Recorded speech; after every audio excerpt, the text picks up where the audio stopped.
السلام علیکم ورحمۃ اللہ تعالی وبرکاتہ۔ مرکز اہل سنت جامعہ رضویہ منظر اسلام کے یوٹیوب چینل ہم سبق درس نظامی میں آپ کا خیر مقدم ہے۔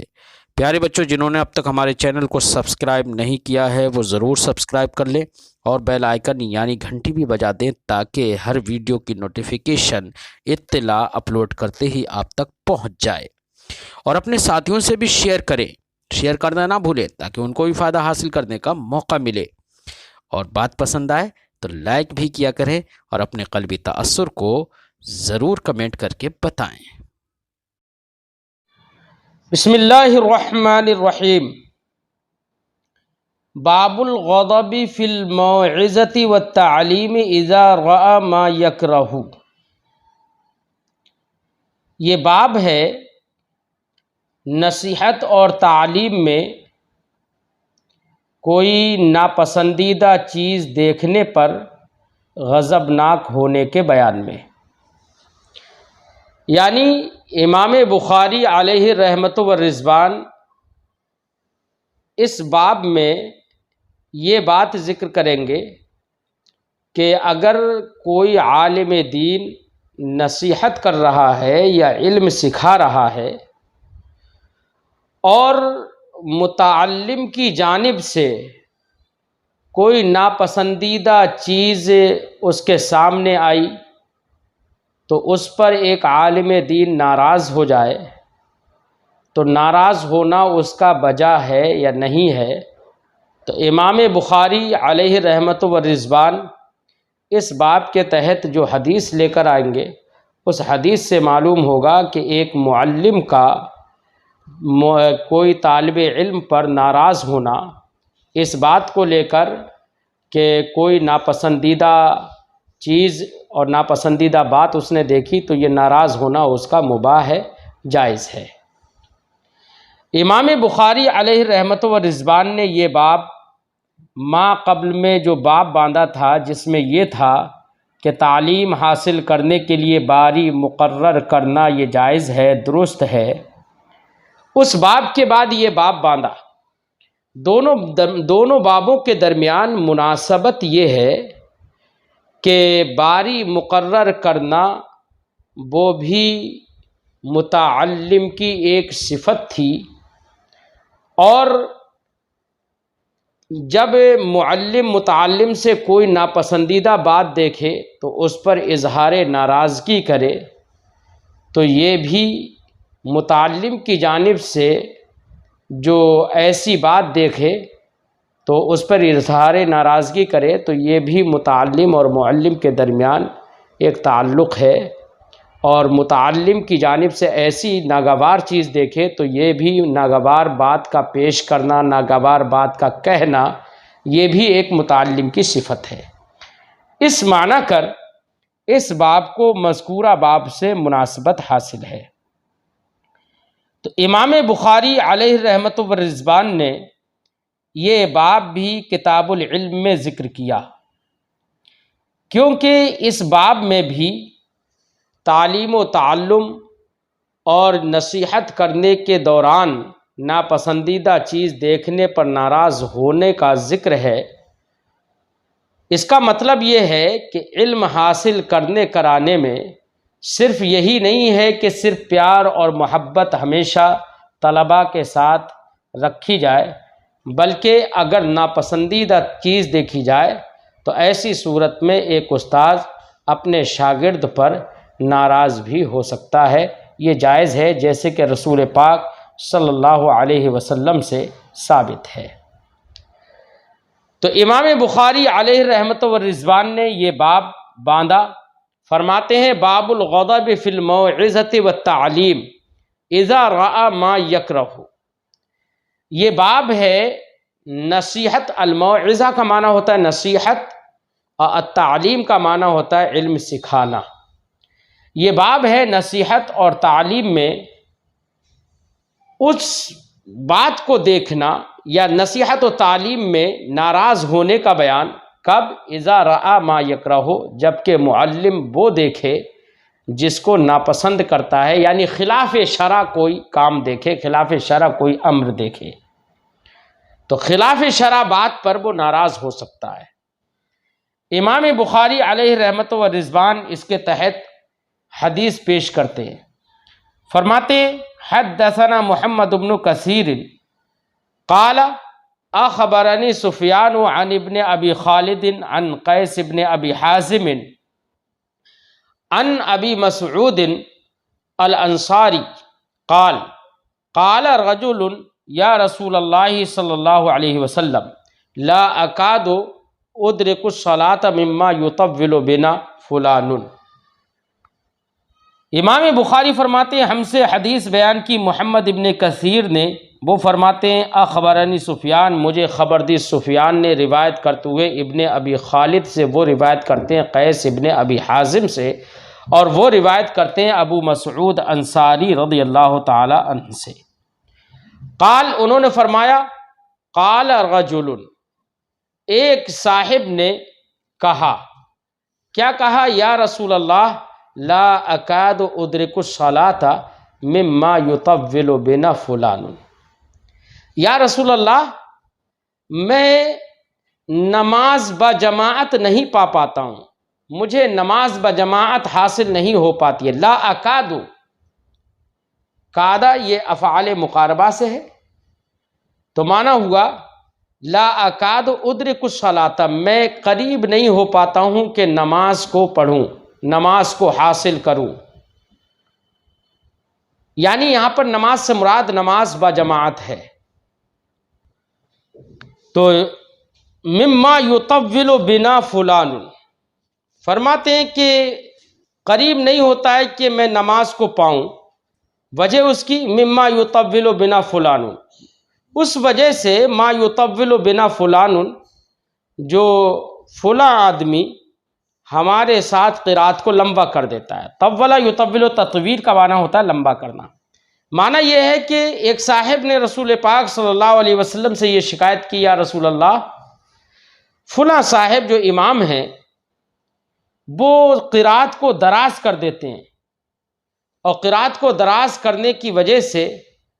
میں نماز بجماعت نہیں پڑھ پاتا ہوں، کیونکہ میرے اندر عذر ہے جس کی وجہ سے میں اتنی لمبا کھڑا نہیں ہو سکتا۔ یا رسول اللہ، اس کی وجہ سے نماز بجماعت مجھ سے ترک ہو جاتی ہے۔ یہ انہوں نے عرض کی۔ فرماتے ہیں قال رجل، یا رسول اللہ، ایک صاحب نے کہا، یا رسول اللہ لا اکاد ادرک الصلاۃ مما یطول بنا فلان، یا رسول اللہ، میں اس وجہ سے نماز بجماعت نہیں پاتا ہوں کہ فلاں امام صاحب قرات بہت لمبی کرتے ہیں۔ فما رأیت النبی صلی اللہ علیہ وسلم فی موعظۃ اشد غضبا من یومئذ۔ راوی فرماتے ہیں کہ میں نے نبی کریم صلی اللہ علیہ وسلم کو کسی دن بھی اس دن سے زیادہ نصیحت کرنے کے دوران غضبناک نہیں دیکھا۔ تو اس دن جتنا غضبناک دیکھا، اشد غضبا، جتنا غضبناک دیکھا، اتنا غضبناک سرکار کو میں نے نصیحت کرنے کے دوران کبھی نہیں دیکھا۔ تو راوی نے بیان کیا کہ میں نے حضور نبی کریم صلی اللہ علیہ وسلم کو اس دن سے زیادہ غضبناک کسی نصیحت کرنے میں نہیں دیکھا۔ فقال، تو ارشاد فرمایا نبی کریم صلی اللہ علیہ وسلم نے، ایھا الناس انکم منفرون، اے لوگو، تم نفرتیں پیدا کرتے ہو۔ نفرہ ینفر تنفیر، اس کا معنی نفرت پیدا کرنا۔ اے لوگو، تم نفرت پیدا کرتے ہو، منفرون، تم نفرت پیدا کرتے ہو۔ فمن صلی بالناس فلیخفف، لہذا تم میں سے جو لوگوں کو نماز پڑھائے تو اس کو چاہیے کہ وہ تخفیف کرے، یعنی ہلکی قراءت کرے، لمبی قراءت نہ کرے۔ فإن فیہم المریض والضعیف وذی الحاجۃ، کیونکہ جماعت میں مریض بھی ہوتے ہیں اور کمزور بھی ہوتے ہیں وذل حاجتی، اور ضرورت مند بھی ہوتے ہیں جن کو جلدی کہیں جانا ہوتا ہے، تو ایسے لوگ جماعت میں شریک ہوتے ہیں۔ لہذا تم میں سے جو بھی نماز لوگوں کو پڑھائے تو وہ ہلکی قراءت کرے۔ اب اس حدیث پاک کے اندر عنوان باب سے اور ترجمۃ الباب سے جو مناسبت ہے وہ اس جملے کو ہے کہ راوی نے فرمایا فما رأیت النبی صلی اللہ علیہ وسلم فی موعظۃ اشد غضبا من یومئذ، کہ میں نے نبی کریم صلی اللہ علیہ وسلم کو اس دن سے زیادہ نصیحت میں ناراض ہوتے ہوئے کبھی نہیں دیکھا۔ اس کا مطلب یہ ہوا کہ نبی کریم صلی اللہ علیہ وسلم سے جیسے ہی صاحب نے ذکر کیا یا رسول اللہ میری نماز با جماعت اس وجہ سے چھوٹ جاتی ہے، تو سرکار ناراض ہوئے۔ اس کا مطلب یہ ہوا کہ تعلیم و تعلم کے دوران اگر کوئی ناگوار بات سامنے آئے تو اس پر ایک استاذ کو ناراض ہونا یہ مباح ہے۔ بہرحال نبی کریم صلی اللہ علیہ وسلم ناراض ہوئے، مسئلہ یہ سمجھ میں آ گیا، تو اسی جملے سے ترجمۃ الباب کی مناسبت ہے۔ بات یہ سمجھ میں آ گئی کہ قراءت ہلکی کرنا چاہیے۔ ہاں یہ اس صورت میں ہے کہ کیونکہ سرکار دو عالم صلی اللہ علیہ وسلم نے ارشاد فرمایا کہ لوگوں میں کچھ مریض ہوتے ہیں، کچھ کمزور ہوتے ہیں، کچھ حاجت مند ہوتے ہیں۔ دیکھیے مریض اگر ہے تو مریض کی ذات میں عذر ہے، ایسی کمزور ہے تو کمزور کی ذات میں عذر ہے، تو یہ عذر داخلی ہیں دونوں۔ ہاں دونوں میں فرق اتنا ہے کہ جو مریض ہوگا تو اس کا عذر عارضی ہوگا، اور جو ویسے ہی ضعیف، نحیف و ناتواں اور کمزور ہوگا تو اس کا عذر عارضی نہیں ہوگا۔ لیکن یہ دونوں عذر ذات میں یعنی اسی شخص کی ذات میں داخل ہیں، تو سرکار دو عالم صلی اللہ علیہ وسلم نے مریض اور ضعیف فرما کر عذر داخلی کا ذکر فرما دیا، اور وذل حاجت کا ذکر ارشاد فرمایا۔ ذل حاجت، حاجت مند بھی ہوتے ہیں، تو حاجت مند کا ذکر کر کے سرکار نے اب ظاہر بات ہے جو حاجت مند ہے اس کی حاجت اس کی ذات میں تھوڑی داخل ہے، وہ باہری چیز ہوتی ہے، تو اس سے عذر خارجی کا ذکر سرکار نے فرمایا۔ تو ہمارے علماء نے فرمایا کہ عذر داخلی ہو یا عذر خارجی ہو، دونوں صورتوں میں آدمی کو اجازت ہے کہ وہ جماعت کے ساتھ نماز کو ترک کر سکتا ہے، یہ رخصت ہے اس کے لیے۔ یہ ہمارے علماء نے اس حدیث پاک سے مسئلہ مستنبط فرمایا۔ بہرحال جب لوگ ہماری جماعت میں شریک ہوں تو امام کو چاہیے کہ وہ لمبی قراءت نہ کرے۔ یہاں پر جو یہ ذکر ہوا کہ لمبی قراءت کی، جبکہ ایک بہت ساری حدیثوں سے یہ بات بھی سمجھ میں آتی ہے کہ نبی کریم صلی اللہ علیہ وسلم بھی بہت ساری نمازوں میں لمبی قراءت فرماتے تھے، بلکہ کسی روایت میں یہ تک ہے کہ نبی کریم صلی اللہ علیہ وسلم ایک ہی رکعت میں پوری سورہ یوسف بھی تلاوت فرما دیتے تھے۔ تو اتنی لمبی قراءت نبی کریم صلی اللہ علیہ وسلم فرماتے تھے، اور اس حدیث پاک میں سرکار فرما رہے ہیں کہ سرکار ناراضگی کا اظہار فرما رہے ہیں۔ تو اب یہ جو شبہہ پیدا ہو رہا ہے، اس شبہے کا ازالہ کیا ہوگا؟ تو اس کا جواب ہمارے محدثین نے یہ دیا ہے کہ نبی کریم صلی اللہ علیہ وسلم جن نمازوں میں لمبی قراءت کرتے تھے تو ان نمازوں میں لمبی قراءت کرتے تھے جن نمازوں میں سرکار دو عالم صلی اللہ علیہ وسلم دیکھتے تھے کہ صحابہ کرام میں وہی ہیں جو کہ قراءت کا بہت زیادہ شوق رکھتے ہیں اور جو نحیف و ناتواں اور کمزور نہیں ہے۔ تو جن نمازوں میں سرکار ایسے لوگوں کو ملاحظہ فرماتے تھے کہ ان کو خوب رغبت ہے قرات کی، وہ چاہتے ہیں اور زیادہ سے زیادہ قرات ہو، تو ایسے لوگ اگر جماعت میں شریک ہوتے تھے تو سرکار ایسے وقت میں لمبی قرات فرماتے تھے، کیونکہ حدیث پاک میں بیمار، کمزور، ضرورت مندوں کا ذکر ہے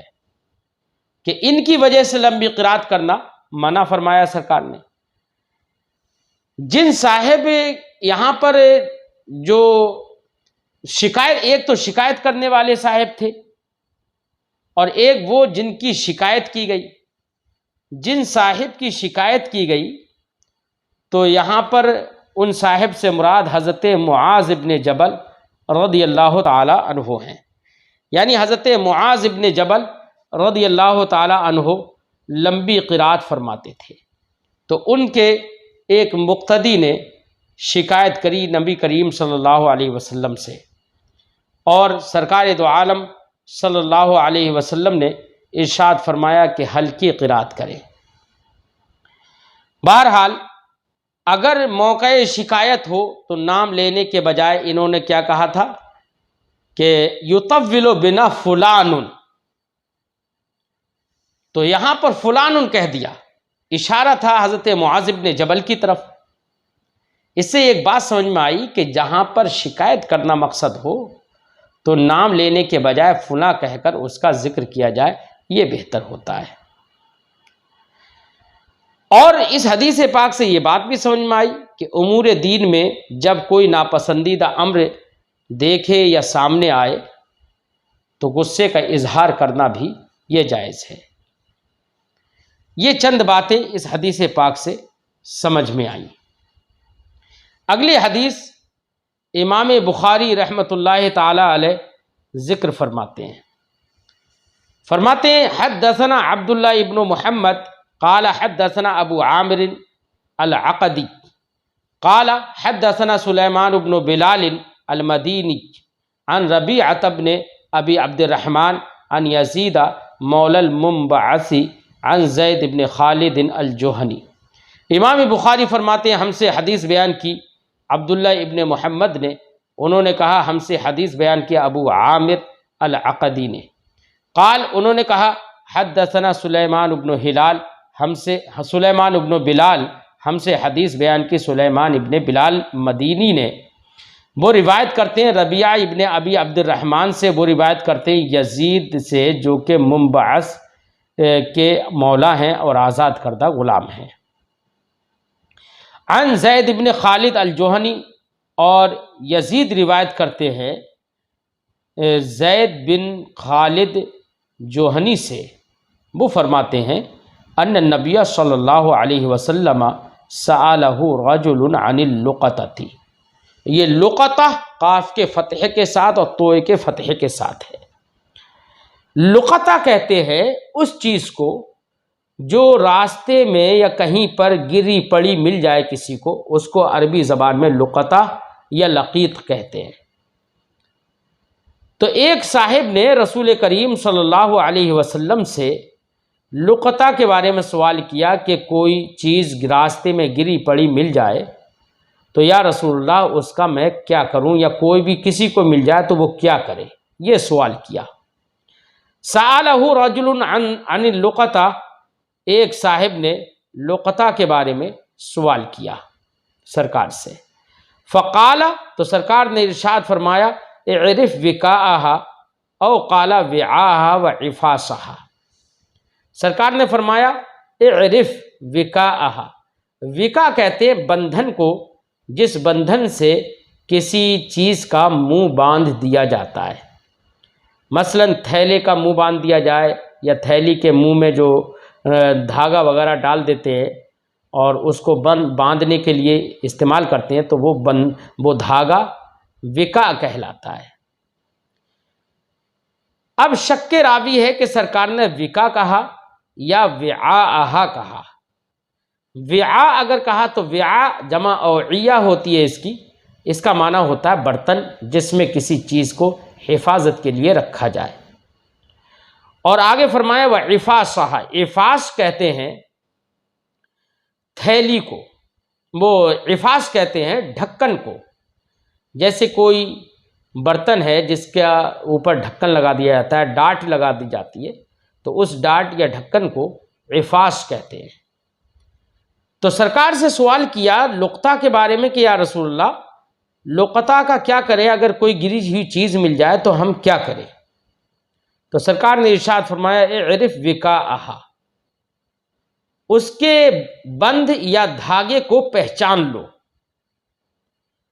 یا سرکار نے فرمایا وعاءھا یعنی اس کے برتن کو پہچان لو، وعفاسھا اور اس کے ڈھکن کو پہچان لو، ثم عرفھا سنۃ، پھر سرکار نے فرمایا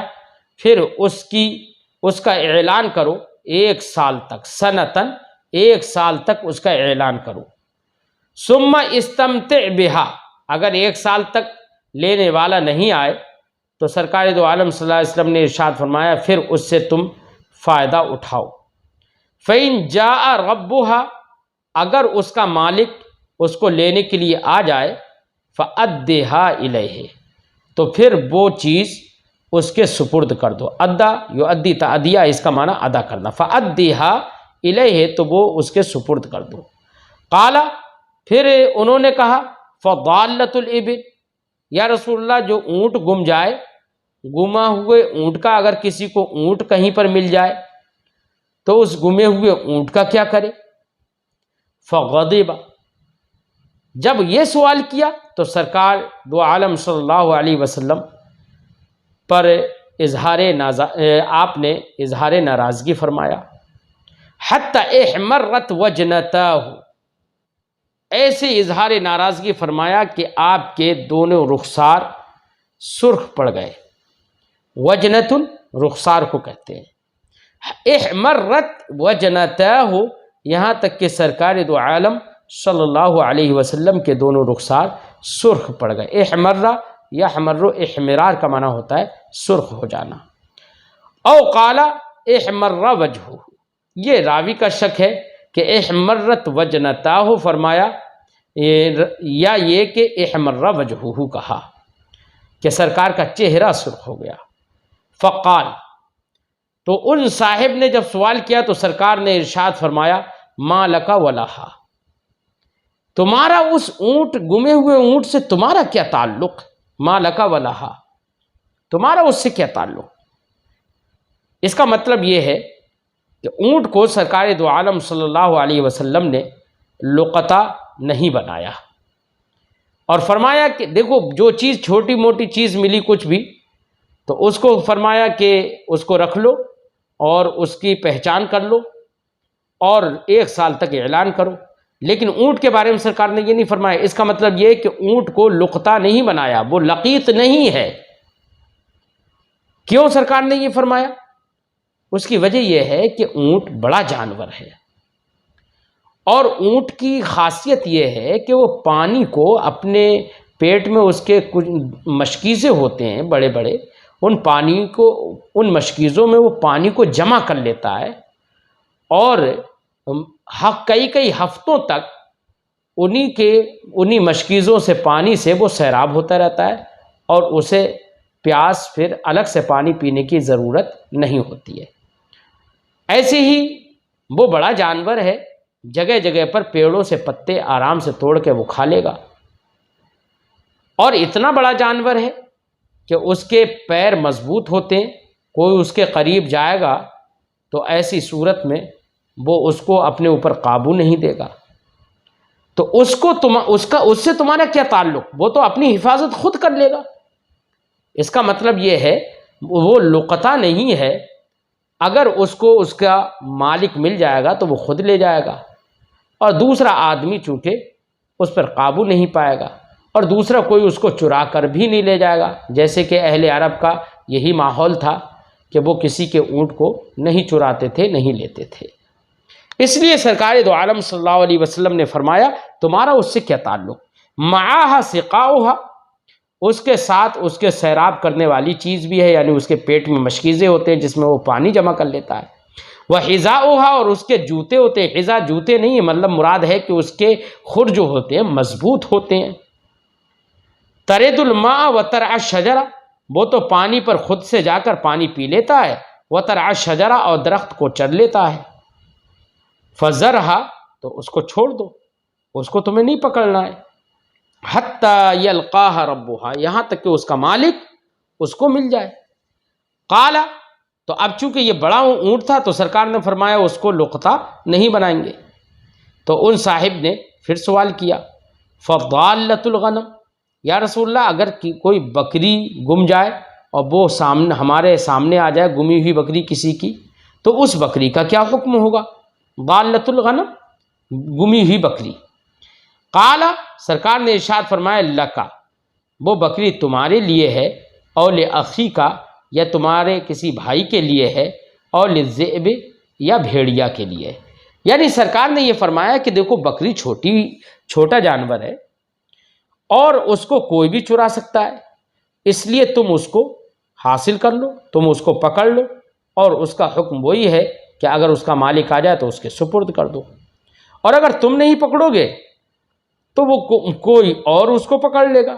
تو وہ اس کو لے لے گا، اور کوئی بھی انسان اس کو نہیں پکڑے گا تو وہ تو اتنا کمزور جانور ہے کہ اس کو تو بھیڑیا پکڑ کے لے جا کے کھا لے گا، اس لیے وہ اپنی حفاظت نہیں کر سکتی ہے بکری، اس لیے اس کو پکڑو اور اس کو لقطہ بناؤ اور لوگوں کے درمیان ویسے ہی اعلان کرو۔ اب یہ حدیث پاک امام بخاری علیہ رحمت و رضوان نے یہاں پر پیش فرمائی، تو اس حدیث پاک کا ترجمۃ الباب سے تعلق جو ہے وہ اس جملے سے ہے، فغضب حتی احمرت وجنتاہ او قال احمر وجہہ، اس جملے سے ترجمۃ الباب سے اس حدیث پاک کو مناسبت ہے۔ اس حدیث پاک میں امام بخاری نے جو یہ حدیث ذکر کی ہے، اس کے اندر یہ ہے کہ سألہ رجل، ایک صاحب نے لقطہ کے بارے میں سرکار سے سوال کیا۔ یہ جن صاحب نے لقطہ کے بارے میں سوال کیا یہ حضرت مالک کے والد حضرت عمیر ہیں، اور اس حدیث پاک سے یہ بات معلوم ہوئی کہ کوئی چھوٹی موٹی چیز ہو جو خود اپنی حفاظت نہ کر سکے، جیسے کہ سامان ہے یا کوئی پیسہ وغیرہ ہے، وہ اگر ملا تو وہ لقطہ ہے، اور اس کو اپنے پاس رکھ لے اور اس کا اعلان کرے اور اس کے برتن وغیرہ کی پہچان کرائے، پہچان خود سے کر لے اور اعلان اس طور سے کرے کہ میرے پاس اس کی پہچان ہے، ایسی اس کی تھیلی کی پہچان کر لے اور لوگوں سے کہے کہ اپنی پہچان بتاؤ، اگر کوئی پہچان بتا دے تو اسے واپس کر دو۔ یہ سرکار نے فرمایا۔ ایسی بکری وغیرہ کمزور جانور ہے، کوئی بھی اس کو اپنے قبضے میں لے سکتا ہے، کوئی بھی اس کو تباہ و برباد کر سکتا ہے، کوئی کسائی بھی کاٹنا چاہے تو کاٹ سکتا ہے، تو اس لیے سرکار نے فرمایا کہ بکری کو بھی لقطہ بنا لو اور اس کا بھی اعلان کرو۔ یہی مفہوم ہے حدیث پاک کا۔ لیکن اونٹ کو لقطہ بنانے کی اجازت نہیں دی سرکار نے، بلکہ اونٹ چونکہ خود سے اپنی حفاظت کر سکتا ہے اور وہ کھا پی سکتا ہے اپنے آپ سے، اس لیے اس کو لقطہ بنانے کی ضرورت نہیں پڑی۔ اب اس حدیث پاک سے چند باتیں سمجھ میں آئیں۔ ایک بات تو یہ سمجھ میں آئی کہ کوئی بھی چیز گری پڑی ملے تو اس کے منہ پر بندھے ہوئے دھاگے کو صحیح سے پہچان لو، تھیلی ہے تو تھیلی کو صحیح سے پہچان لو، تھیلا ہے تو تھیلا کو صحیح سے پہچان لو، کوئی ڈبہ ہے تو اس کو صحیح سے پہچان لو، یا کوئی بھی چیز ڈبے وغیرہ میں نہ ہو تو جو چیز ہے اس کو صحیح سے پہچان لو اور اعلان کرو 1 سال تک کہ اپنی چیز کی علامت بتا کر وہ میرے پاس سے لے جائے۔ یہ ایک بات سمجھ میں آئی۔ دوسری بات یہ بھی سمجھ میں آئی کہ آدمی اگر کسی چیز کو ایسا دیکھتا ہے کہ اگر وہ خود سے نہیں اٹھائے گا تو کوئی دوسرا آدمی اٹھا کر اسے لے جائے گا، اور اسے یہ معلوم ہے کہ دوسرا آدمی اگر اٹھا کر لے جائے گا تو وہ اس کو ختم کر دے گا اور اس کے مالک تک نہیں پہنچائے گا، تو ایسے وقت میں اٹھا لینا راستے میں پڑی ہوئی چیز یہ بہتر ہے، مستحب ہے۔ لیکن یہ ہے اسی صورت میں جب کہ آدمی کو اپنے اوپر یہ اطمینان ہو کہ اس کی نیت خراب نہیں ہوگی، اور اگر اسے یہ یقین ہے کہ اگر میں نے اس کو اٹھا لیا اور گھر لے گیا تو میری نیت خراب ہو جائے گی، تو میں اس کے مالک کی طرف اس کو پھیروں گا نہیں، تو ایسی صورت میں اٹھانا جائز نہیں ہوگا۔ ایسے ہی اس حدیث پاک سے یہ سمجھ میں آیا کہ اونٹ کو لقطہ بنانے سے سرکار نے منع فرمایا، کیونکہ وہ اتنا قوی جانور ہوتا ہے کہ اپنی حفاظت پر خود قادر ہے، لہذا اونٹ کو لقطہ نہیں بنایا جائے گا۔ یہ حدیث پاک سے سمجھ میں آیا۔ تو اسی کا قول حضرت امام شافعی، امام مالک، امام احمد ابن حنبل نے کیا، اور امام شافعی کا ایک قول یہ بھی ہے کہ اونٹ کا بچہ جو ہو تو اس کو لقطہ بنانا جائز ہے، کیونکہ بچہ جو ہے وہ خود کی اپنی حفاظت خود نہیں کر پائے گا۔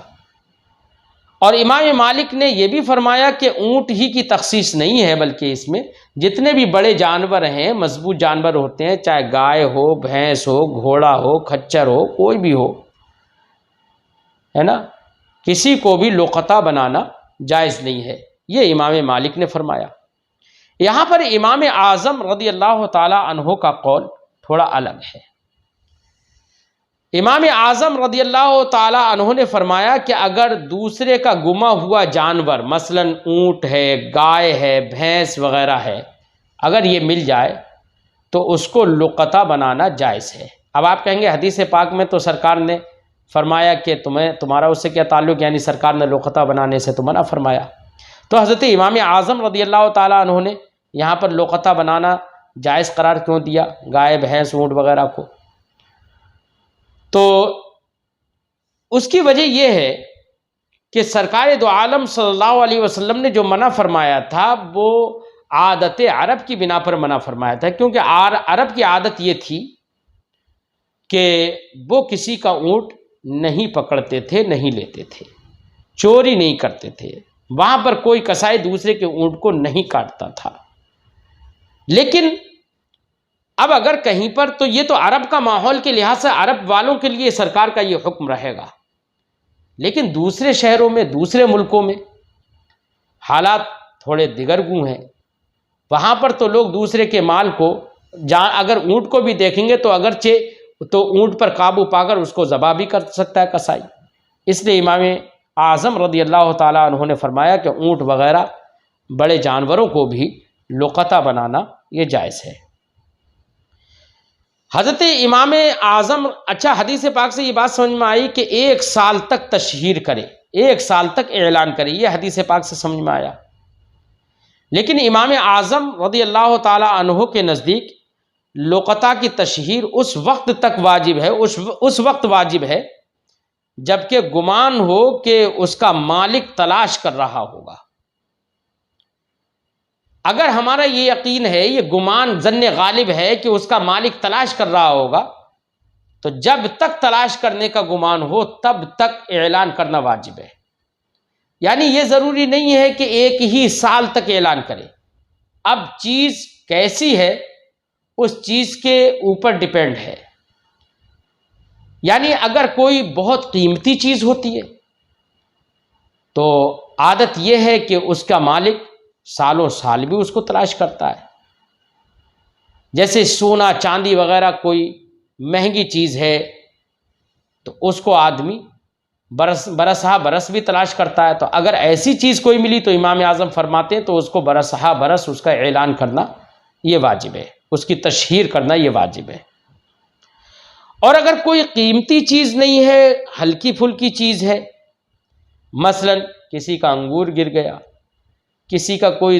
روپیہ 2 روپیہ کی چیز کوئی گر گئی، تو امام اعظم رضی اللہ تعالیٰ عنہ فرماتے ایسی چیز کو اس کا مالک، ظن غالب یہ ہے کہ اس کا مالک تلاش ہی نہیں کرتا ہے۔ جب تلاش ہی نہیں کرتا ہے تو ایسی صورت میں اب اس کی تشہیر کرنا یہ واجب نہیں ہے۔ امام اعظم رحمۃ اللہ تعالی علیہ نے فرمایا اگر گری ہوئی چیز کی قیمت 10 درہم سے کم ہو تو چند دن اس کا اعلان کرے، اور اس سے زیادہ ہے، مثلا 10 درہم سے زیادہ اگر اس کی قیمت ہے تو سال بھر تک اعلان کرے۔ امام حسن ابن زیاد نے امام اعظم سے روایت کی کہ اگر 200 درہم یا 200 درہم سے زیادہ قیمت کی کوئی چیز ملی ہے تو 1 سال تک اعلان کرے، اور 10 درہم سے 200 درہم تک کی کوئی چیز ملی ہے تو 1 مہینے تک اعلان کرے، اور اگر 10 درہم ہے تو 1 ہفتہ اعلان کرے، تشہیر کرے، اور اگر 3 درہم کی قیمت والی چیز ہے تو 3 دن تشہیر کرنا واجب ہے، اور اگر 1 درہم ہے تو 1 دن اعلان کرنا واجب ہے، اور اگر 1 درہم کی بھی کوئی چیز نہیں ہے تو اس کی تشہیر کرنا واجب نہیں ہے۔ لہذا اگر کوئی چیز ایسی ہے جس کی قیمت کوئی زیادہ نہیں ہوتی ہے، مثلا انگور گر گیا، کسی کا انگور کا چھلکا گر گیا، کھجور کی گٹھلی گر گئی، تو اس کے بارے میں صاحب ہدایہ نے یہ فرمایا کہ اگر یہ چیزیں ملیں تو ان سے بغیر اعلان کیے ہوئے انتفاع اور ان سے فائدہ اٹھانا یہ جائز ہے۔ اگر کسی نے، اب یہاں پر ایک میں اور بات ذکر کر دوں، ہمارے روہیل کھنڈ کے علاقے میں صلہ بیننا کہتے ہیں، یعنی جب فصل کٹ جاتی ہے، جب مثلا گیہوں ہے، دھان ہے، جب وہ کٹ جاتے ہیں تو کھیت والا اپنی سارا غلہ لے کر اپنے گھر لے آتا ہے، لے کر گھر چلا جاتا ہے۔ اب اس کے کھیت میں کچھ بالیاں گری ہوئی رہ جاتی ہیں تو لوگ آ کر ان بالیوں کو اٹھا کر اپنے گھر لے جاتے ہیں، بین لیتے ہیں، جس کو صلہ بیننا کہتے ہیں۔ تو یہ صلہ بیننا یہ جائز ہے یا نہیں، یہ بھی لقطہ کے ہی حکم میں ہے، لیکن اس چیز کے حکم میں آئے گا یہ جو ہم نے بتایا نا کہ کوئی گیہوں کا دانہ گر گیا، انگور کا چھلکا گر گیا، کھجور کی گٹھلی گر گئی، ہے نا، اور یہاں تو خود صاحب زراعت جو ہے، جو کھیت میں گری پڑی بالی رہ گئی ہیں کہیں کہیں، ان کو تو وہ خود ہی چھوڑ کر چلا جاتا ہے۔ اس کا مطلب یہ ہے کہ وہ اس کو نہ تلاش کرے گا، نہ اس کو کوئی اٹھا کے لے جائے گا تو اس پر نہ وہ ناراض ہوگا۔ تو ہمارے فقہا میں سے ہدایہ کے اندر اس مسئلے کو ذکر فرمایا اور فرمایا کہ یہ صلہ وغیرہ بیننا یہ جائز ہے، اور اس کو لے کر اپنے گھر پر چلا جانا یہ جائز ہے۔ یہ سب باتیں اس حدیث پاک سے سمجھ میں آئیں، لیکن ہم یہاں پر ایک بات اور ذکر کر دیں۔ اگر کوئی چیز آدمی کو ملی اور اس نے اس کی تشہیر بھی کی، تشہیر کرنے کے بعد بھی اس کا مالک اس کو لینے نہیں آیا اور کبھی لینے نہیں آ پائے گا مثلا، تو اب ایسی چیز کا استعمال کرنا اور اس سے نفع حاصل کرنا جائز ہے یا نہیں ہے؟ تو حدیث پاک سے تو یہ سمجھ میں آیا کہ اس سے تم نفع حاصل کرو، لیکن ہمارے فقہا نے فرمایا کہ اب اس آدمی کو، جس کو یہ چیز ملی ہے، اس آدمی کو دیکھنا پڑے گا یہ آدمی کیسا ہے۔ اگر یہ آدمی غنی ہے، مالدار ہے، تو اس کے لیے ضروری ہے کہ وہ اس گری ہوئی چیز کو جو ملی ہے اسے، اس کا صدقہ کر دے، کسی فقیر اور غریب کو دے دے۔ اور اگر یہ خود فقیر ہے، خود غریب ہے، تو ایسی صورت میں اس کے لیے یہ اجازت ہے کہ یہ خود سے اس سے فائدہ حاصل کرے۔ لہذا نبی کریم صلی اللہ علیہ وسلم نے جو حدیث پاک میں ارشاد فرمایا کہ لکا اور لأخی کا، کہ اس سے تم فائدہ حاصل کرو، ہے نا، یا تمہارا بھائی فائدہ حاصل کرے گا، یا ایک جگہ ارشاد فرمایا کہ ثم عرف حسنتاً، 1 سال تک اس کی تشہیر کرو، ثم استمتع بہا، پھر اس سے نفع حاصل کرو۔ تو یہ نفع حاصل کرنے کا جو سرکار نے ارشاد فرمایا ہے، اس سے اس آدمی کو نفع دینا مراد ہے، اس آدمی کا نفع حاصل کرنا مراد ہے جو آدمی غریب ہو، فقیر ہو، یہ مراد ہے حدیث پاک میں۔ ورنہ کوئی غنی ہے، مالدار ہے، تو اس کو نفع حاصل کرنا جائز نہیں ہے۔ اگلی ایک حدیث اور امام بخاری رضی اللہ تعالیٰ عنہ بیان فرماتے ہیں حدثنا محمد بن علا ہم سے حدیث بیان کی محمد ابن علا نے، وہ فرماتے ہیں حدثنا ابو اسامہ، ہم سے حدیث بیان کی ابو اسامہ نے، وہ روایت کرتے ہیں عن برید، حضرت برید سے وہ روایت کرتے ہیں عن ابی بردہ، حضرت ابو بردہ سے وہ روایت کرتے ہیں عن ابی موسیٰ، حضرت ابو موسیٰ سے وہ فرماتے ہیں سئل النبی صلی اللہ علیہ وسلم عن اشیاء کرہہا، نبی کریم صلی اللہ علیہ وسلم سے کچھ ایسی چیزوں کے بارے میں سوال کیا گیا جو سرکار کو ناگوار تھیں۔ اب ناگوار کیوں تھیں؟ تو ناگوار اس لیے تھیں، اس کی وجوہات مختلف ہو سکتی ہیں۔ یا تو اس لیے ناگوار تھیں کہ اگر جواب دیا جائے گا تو سائل کو برا لگے گا، اس لیے سرکار کو ناگوار تھیں کہ ان کے بارے میں سوال نہ کیا جائے، یا اس لیے ناگوار تھیں کہ اگر ایسے بار بار سوال کریں گے تو ایسی کبھی کبھی بار بار سوال کرنے سے کوئی چیز مباح ہوتی ہے، وہ بھی کبھی کبھی حرام کر دی جاتی ہے، تو کہیں حرام نہ ہو جائے، اس لیے سرکار کو بار بار سوال کرنا یہ لوگوں کو یہ پسند نہیں تھا۔ اب یہاں پر نبی کریم صلی اللہ علیہ وسلم سے کچھ لوگ ایسے بھی، جیسے کہ اگلے باب میں امام بخاری ایک حدیث ذکر کریں گے، اس حدیث پاک میں یہ ہے کہ سرکار دو عالم صلی اللہ علیہ وسلم سے لوگ یہ تک سوال کرتے تھے، اس طرح سے بہت زیادہ سوال کرتے تھے کہ میری بکری کہاں ہے، میری گائے کہاں ہے، میری اونٹنی کے پیٹ میں جو بچہ ہے وہ نر ہے یا مادہ ہے، اس طرح کے یعنی فالتو سوال کے جو اس کے نہ ہی عقیدے سے متعلق ہیں اور نہ ہی عمل سے متعلق ہیں، ایسے بیجا سوال کرتے تھے لوگ۔ اس لیے نبی کریم صلی اللہ علیہ وسلم ایسے زیادہ سوال کرنے سے سرکار دو عالم صلی اللہ علیہ وسلم کو ناگواری ہوتی تھی، کیونکہ ان میں ان کا کوئی فائدہ نہیں تھا۔ بہرحال نبی کریم صلی اللہ علیہ وسلم سے کچھ ایسی چیزوں کے بارے میں پوچھا گیا کرہہا جو سرکار کو ناپسند تھیں۔ فلما اکثر علیہ، تو جب سرکار سے بہت زیادہ سوال کیا گیا، غضبہ، تو سرکار ناراض ہوئے۔ ناراض کیوں ہوئے؟ وجہ میں نے بتا دی ناراضگی کی، کیوں ناراض ہوئے۔ ثم قال، پھر سرکار نے ارشاد فرمایا للناس، لوگوں سے، سلونی عما شئتم، جب پوچھ ہی رہے ہو تو جو تم چاہو وہ پوچھ لو، سلونی عما شئتم، جو تم چاہو وہ مجھ سے پوچھ لو۔ تو عما شئتم میں ما عام ہے، اب یہاں پر سرکار نے کوئی قید نہیں لگائی کہ صرف اس سے متعلق پوچھنا، صرف دین سے متعلق پوچھنا۔ تو جو لوگ یہ کہتے ہیں کہ نبی کریم صلی اللہ علیہ وسلم کے یہاں پر سوال، یہ جو سرکار نے فرمایا سلونی عما شئتم، اس سے مراد وہ ہے کہ امور دین میں سے جو پوچھنا چاہو وہ پوچھ لو، جو یہ قید لگاتے ہیں وہ قید لگانا صحیح نہیں ہے، ما عام ہے۔ اب چاہے وہ امور دینیہ ہوں چاہے امور دنیاویہ ہوں، اور یہی وجہ ہے کہ سرکار دو عالم صلی اللہ علیہ وسلم سے لوگوں نے اپنے دنیاوی امور پوچھے۔ کیسے پوچھے؟ فقال رجل من ابی، ایک صاحب نے کہا یا رسول اللہ میرا باپ کون ہے؟ یہ من ابی سرکار سے پوچھا کہ یا رسول اللہ میرا باپ کون ہے؟ تو سرکار نے ارشاد فرمایا ابو کا حذیفہ، یعنی حضرت عبداللہ ابن حذیفہ کھڑے ہوئے اور عرض کیا رسول اللہ میرے باپ کون ہیں؟ یہ انہوں نے سوال اس لیے کیا کہ ان سے لوگ جب کوئی